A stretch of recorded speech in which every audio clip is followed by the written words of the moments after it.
Adam, you finished high school. I think you went to a little bit of community college without ever really learning how to read properly. You've said Hmm. before that you didn't have a learning disability like dyslexia or anything like that.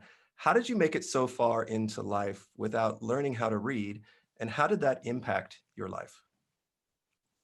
Um, I I went to a kind of weird hippie free range school from like 0 to 5th grade. I never learned anything about reading or writing or sounding out anything, or I didn't know a noun or verb. I didn't know anything.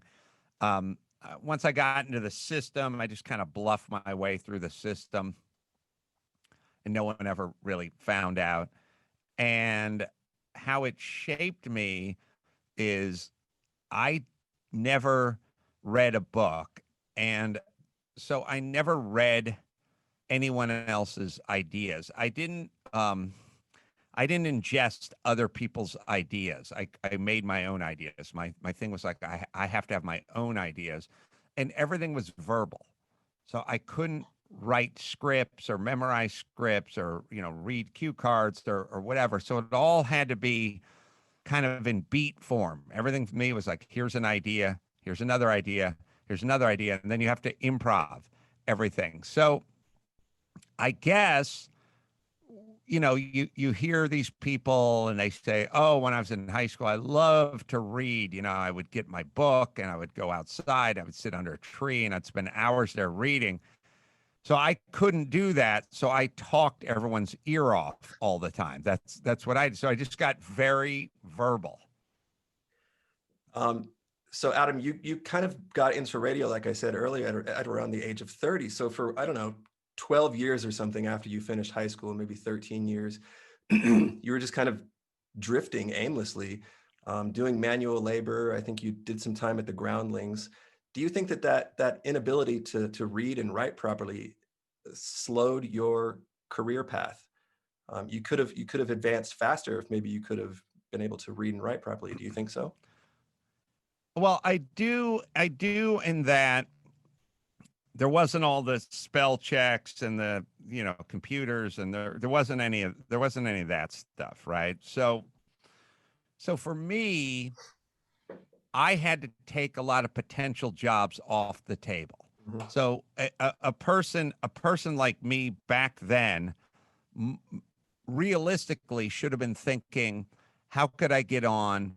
Um, how could I write for a sitcom, or how could I write for a morning show, or how can I get into the writers room? Obviously every show has, a late night show has one host and 16 writers, Mhm.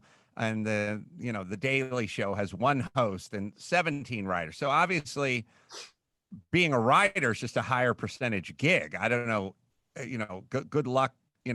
Johnny Carson was on TV for 50 years, and then Jay Leno was on for 50 years. It's like you're not going to get that job, but but a writer, but I couldn't write. I couldn't physically, I couldn't hand anyone anything, Yeah. so much less a resume. So it definitely hampered potential career paths. I knew later on in my career, though not my career, but later on, I was, 26, 27, 28.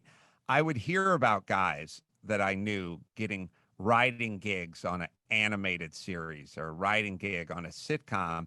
And I knew in almost every case I was funnier than they were, but I couldn't write. So it definitely hampered that. It must have been very frustrating for you to know that you had that potential, but you were kind of stuck because of your inability to read and write. Sadly, it wasn't that frustrating. It, I don't know why it wasn't that frustrating. I took it as, like a short guy who can't play in the NBA. It's like you just can't, you don't write. The job is called a writer, a comedic writer, television writer, sitcom writer. It's got the word writer in it, and you can't type or spell. So it it should have been frustrating, but it really wasn't. I just sort of went, well, You just that's something accepted you're it. not going to do. Right.